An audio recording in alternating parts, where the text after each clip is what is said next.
We're on. How you doing? Good deal. It's Monday. How'd you like stopping by the Habitat training class on Saturday? Yeah, it was great. I mean, it was really cool to see people up there on the roof working, and The one lady, that was her first time on a roof ever. Really? Yeah, she was just she was on top of it. She'll be a good manager, project manager. You know, she was organized, and you know, you only had to tell her one time and just get it done. Yep. Well, and the other guy he seemed like he had some experience. Greg? He had taken a few of my classes, Mm-hmm. and has worked short term for a solar install company. Yep. Mm-hmm. And then the other guy he's a HVAC guy, but he's taking your training to get additional skills, right? Correct. Mm-hmm. Yep. I mean, that's the nice thing about solar is it integrates with everything. It integrates with HVAC, energy efficiency. I mean, you know, it's making electricity, so people who are knowledgeable about everything can get into solar because it all integrates together. I mean, we're looking at the future of homes is everything is networked. Mm-hmm. So the HVAC and the electricity and the internet and all that is all integrated together. Yeah, it's part of the whole system. Correct. And you got to optimize each part so that everything works the way it's supposed to work. Part of the smart grid is the ability for the utility company to actually see the energy usage of someone's home and then be able to react to it before there's brownouts in the system. And so one of the programs the utility does is they have the homeowners can sign up to like turn their highest energy use things off in their home to reduce the energy demand on the grid. So I heard that ComEd in Chicago has a program where they can cycle off the air conditioner in a home for 15 minutes, and then 15 minutes for this home, and then 15 minutes for this home, and in the process, reduce the energy demand on the grid. Awesome. Because they can't make their power plants produce more energy or less energy quickly. It's pretty much just a steady flow of energy. And if the demand on the grid goes up, then there's brownouts.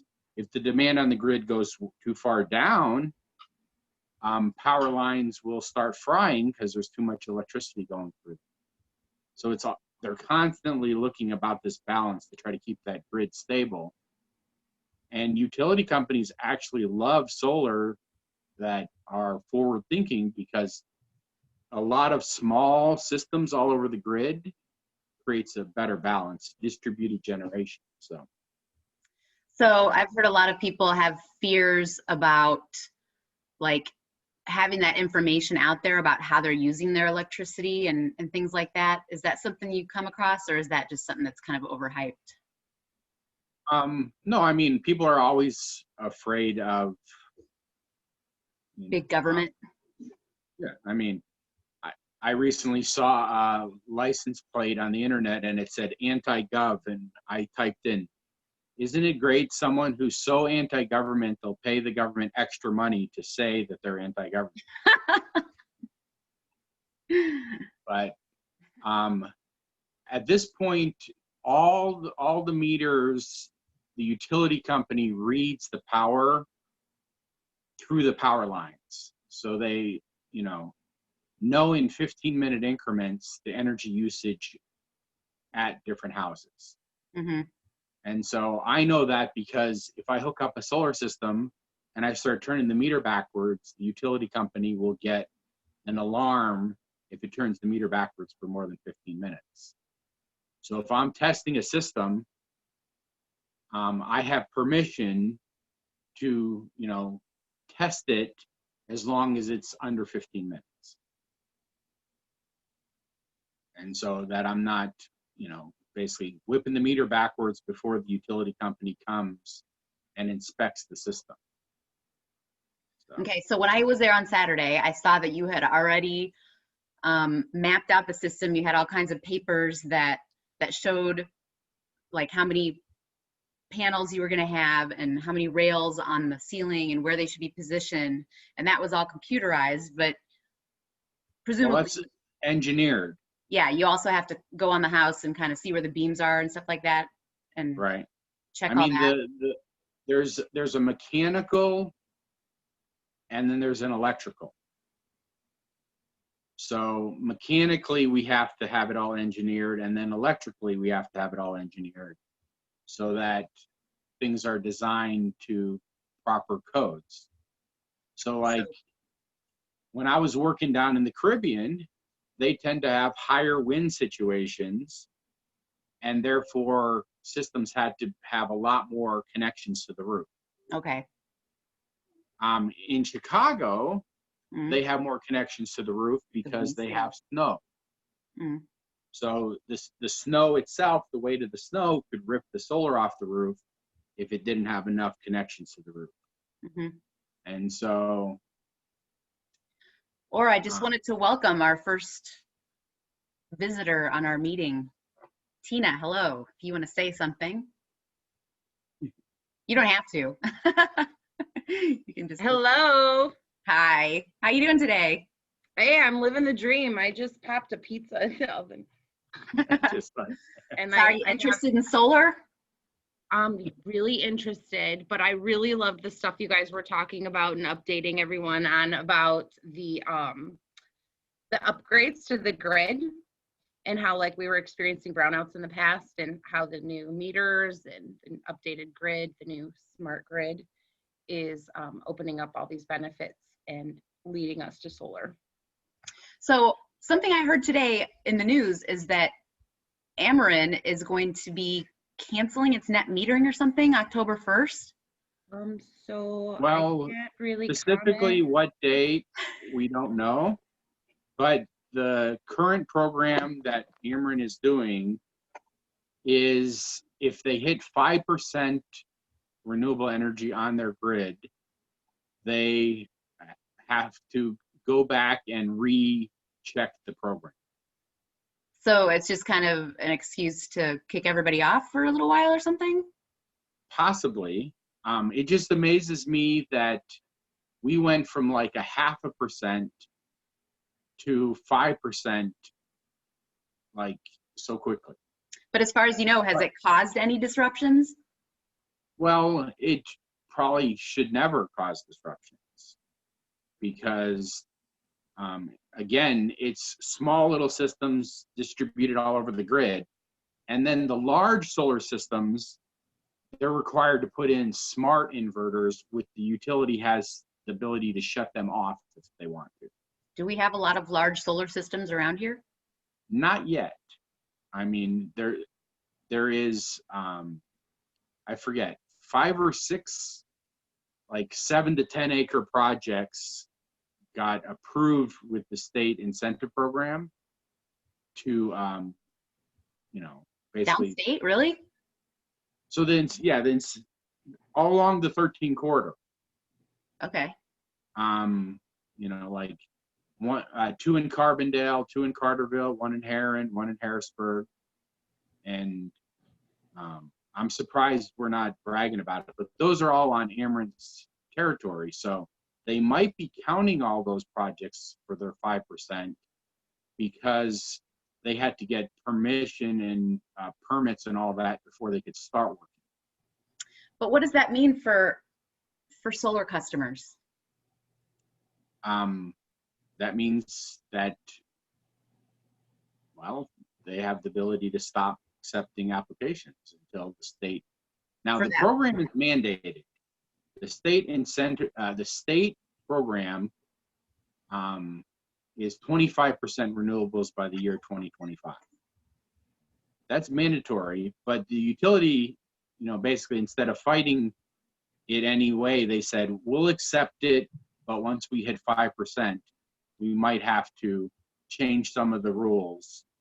And so basically this week, a lot of people are going and talking to their representatives, lobbying them to then push them to, remind Ameren that the state mandate says we need to keep going.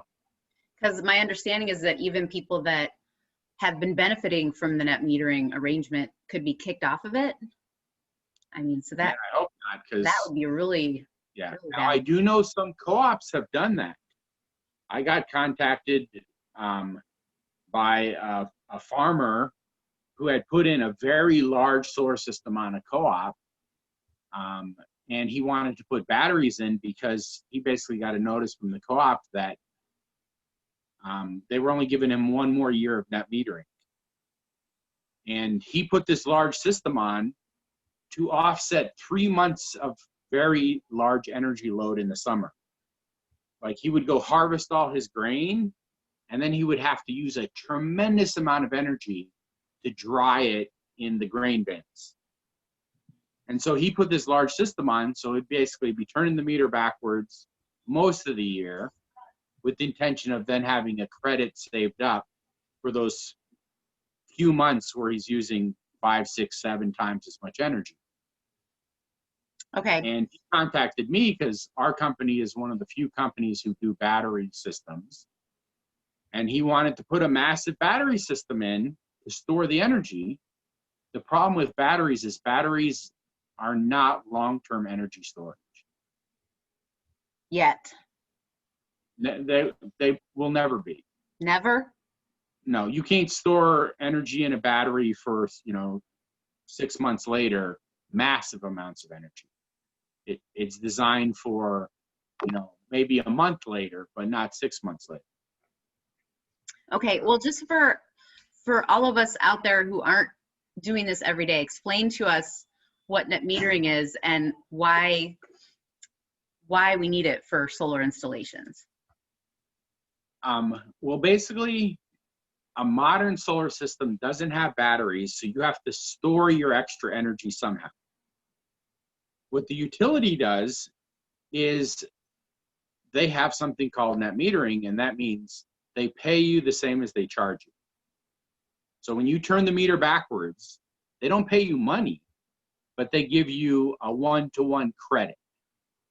So if you produce 1 kilowatt of electricity, you can then use that 1 kilowatt up to next April. It resets in April. So it's basically annual energy usage. You're allowed to offset that. Which is fair, right? Well, it's very advantageous for the utility companies because solar produces the highest energy when we demand the highest energy.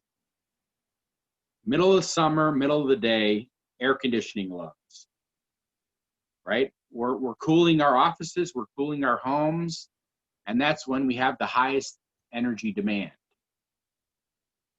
And the solar offsets that. And so, majority of utilities like the solar because it stabilizes their grid and offsets that energy demand, which means they would be having brownouts or worst case scenario blackouts because there's more of an energy demand than they can produce electricity for. So, I mean, what can people do about, besides contacting their legislators? Because it just seems like the utility has some sort of crazy amount of power to be able to do that, to just kind of change the deal all of a sudden. We had no net metering policy pre-2007. Mm-hmm. What do you call it? Egyptian and Ameren locally created, before that there was no standardized contracting. You couldn't just call up the utility company and say, I want to hook up solar. Now, what some people are doing now is, like in Hawaii, the utility company there hit over 90% saturation of solar. So, the ability for the energy usage during the day was met with solar. And so the utility company said, we won't allow any more solar. So people just started putting battery systems and disconnecting from the grid. And then the utility was like, whoa, whoa, whoa, whoa, whoa. And so that's an example where they can have a higher saturation of solar and the grid still operate. So what it boils down to, the utility has less control because, if it's harder to control hundreds of solar systems than a couple power plants. so basically what you're explaining is the fact that solar is penetrating into residential and commercial areas at different rates, and everybody's kind of still figuring out how to make it work the best way. Is that kind of what's happening right now? It's kind of like up and down, and we're going to eventually figure out how to do it so that it works. Well, I mean, we in the solar industry call it the solar coaster. It's like constantly, and I mean, for us to, ramp up and go, it absolutely amazes me. I mean,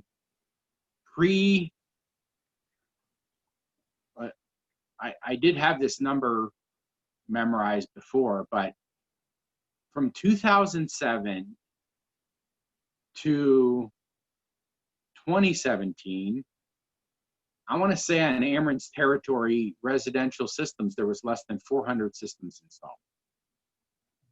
And then the next year, they doubled. They got what? Doubled. Oh, okay. So it just all of a sudden, some switch flipped on and everybody started putting in solar. And so, the utility had to play catch up. The solar contractors had to play catch up. The whole industry, so there's this whole just wild, wild west of solar getting thrown in because of the demand. Okay, yeah. So, but consumers kind of need to, if they're going to start using solar, they kind of start to need to be aware of these things, because it could screw up their bills if all of a sudden they're not getting their same net metering bill, right?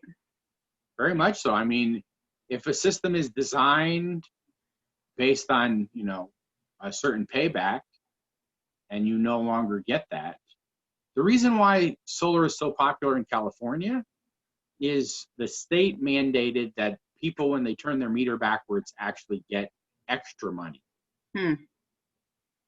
So they incentivize solar. Germany did the same thing. It was like, I think people were having to pay like 28 cents a kilowatt, and the government set up a program where they were paying people 54 cents a kilowatt for your solar production. And Does any of our new legislation coming up in Illinois do anything like that? Yeah, I mean, the Path to 100 will continue the incentive program. What about CEJA? Yeah, that's what it is. CEJA, the Clean Energy Jobs Act, or the Path to 100, will just basically take the existing incentive program and solidify it so it's permanent. Okay. Now, because obviously the existing program is working phenomenally, because we've got like, I've seen statistics that we've got like 3,000 more jobs in the state, good paying jobs because of this program. And if Ameren and the state incentive dries up, that means that, at least 2/3 of those people are going to lose their jobs. That would be really bad. Yeah. Well, I just kind of took over the questioning. I wanted to see if Tina had any questions. Right. She's still there.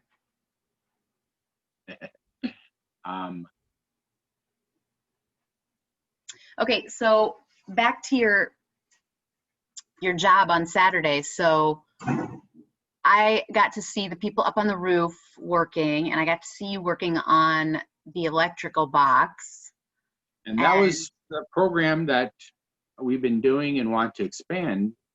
It's, you know, the perfect trifecta. It's a nonprofit system donated for a nonprofit, a system donated to a nonprofit. In this case, it's a, you know, a habitat homeowner, and it's a training class so that people are more knowledgeable. They come out as solar ambassadors and go out there and promote it. Mm-hmm. Yeah. And so you got to do some of that yourself now that you've seen some of the stuff. I mean, we didn't quite get as far as wiring the stuff on the roof and putting the solar modules on, but we'll be doing that next month. Weather permitting. Always. But so, like, when you told me another time that only 40% of the jobs are actually on the roof. I've seen that statistic multiple times. So, like, what is everybody else doing? Oh, I mean, there's the salespeople, there's the designers, there's the, you know, people who order the equipment, logistics, project managers, people who finance the systems, people who go out and educate. You know, I mean, it's a fun wild west of a new industry for many people.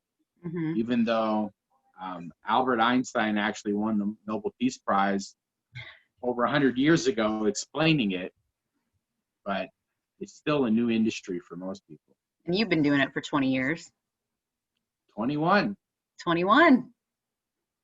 Nice. Yeah, back June 4th, my company can now legally drink its own wine.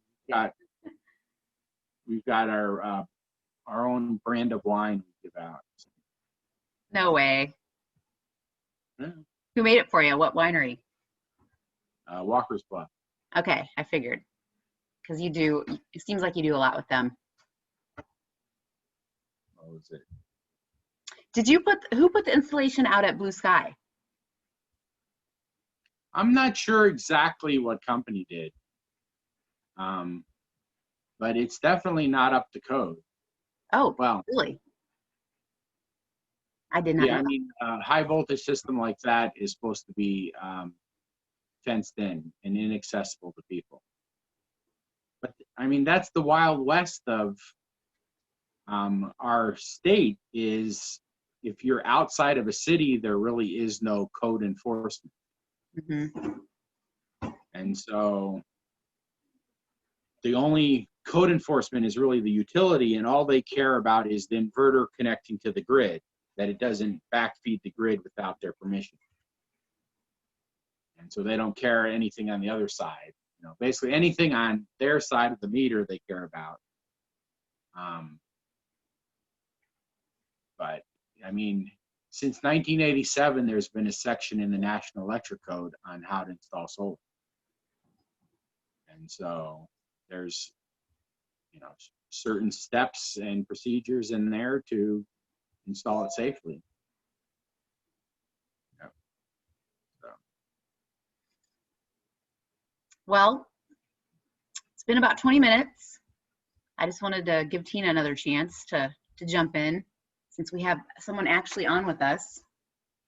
You're so funny.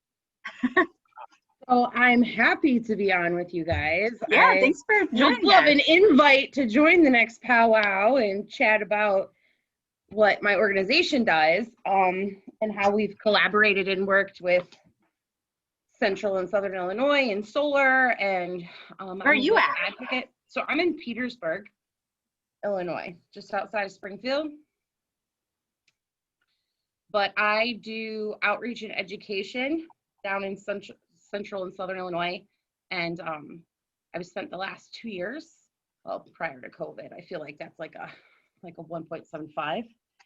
but I've been spending time down in Southern Illinois and advocating for just outreach and energy efficiency education. I'm a big supporter of energy efficiency, and I like to say that let's not put the buggy before the horse. Solar is a really sexy topic right now, and I wish EE was just as sexy. I'm trying to make it sexy, but I really like to make sure that family units know the importance of just weatherization and energy waste as well when it comes to talking about those things. So, Well, actually, on our last meeting, we said that energy efficiency is always the first step.